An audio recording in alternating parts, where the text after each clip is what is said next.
Good morning, everybody. Lee Brower here, and welcome to this week's edition of Meaningful Monday. I am grateful to be here, and I'm glad to be here. And bear with me with my funny-sounding voice this morning. A normal man would be in the hospital, but this cold's been trying to catch me, and I keep fighting it off. So, what a wonderful time of year. I hope all of you had a wonderful Thanksgiving. A great time to be with family and a great time for us to think back on the many blessings that are ours to enjoy and how grateful we are for those. We don't do enough of that throughout the year. We talk many times about being grateful, but oftentimes we confuse that with being positive.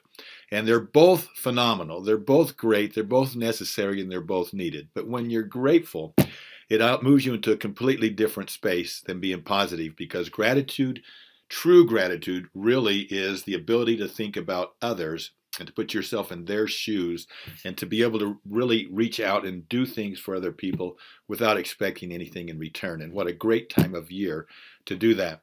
It's a time of year for traditions, and I think traditions and rituals within families and also within companies create some of the deepest roots that you can have. It's the safe haven for family members that they move away from family or they get away. If they've got those roots, that safe haven of traditions and rituals, then they'll always want to come back.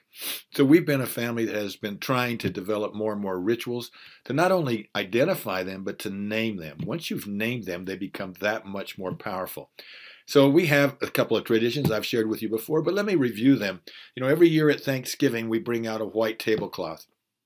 Now, we put it out. It's just a nice white tablecloth, and we got multiple pens that are the non-erasable kind of pens, the mark-a-lots that you can mark with the fine tip point. And we allow everybody that's in our family or everybody that comes to our home, even our, we try to extend it out to our extended family, to trace their hands on that tablecloth.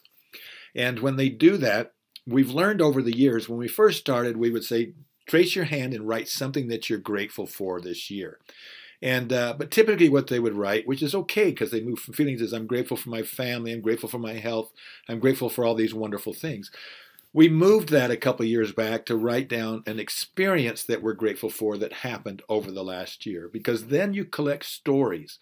When you just collect, sometimes you might find that, well, I'm grateful for the same things I was grateful for last year, so I'm just going to write ditto in here. And that's actually one of our family members did that, and that's what brought it to our attention that we really need to be. This is a great way to capture experiences.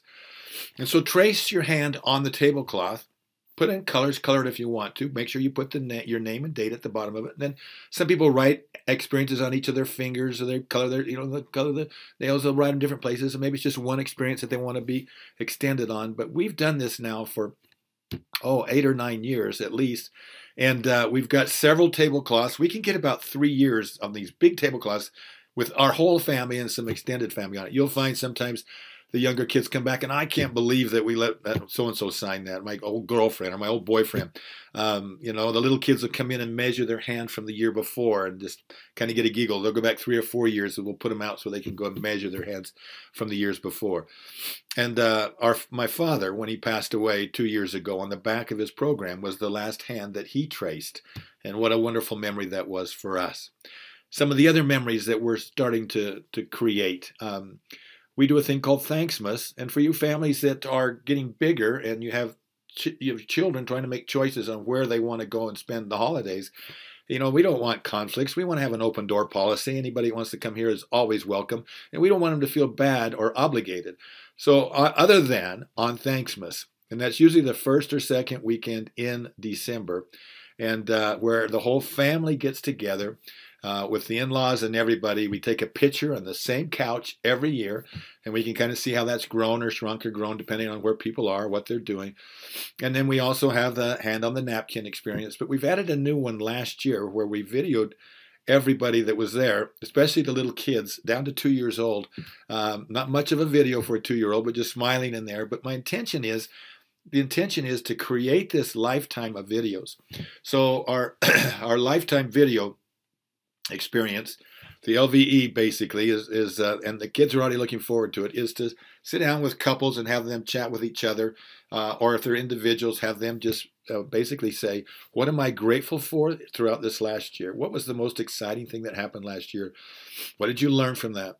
And looking forward into this next year, What can you learn from that? We might ask some questions like, if you could be any kind of a superhero, which one would you be? Or we might ask, these are the little kids.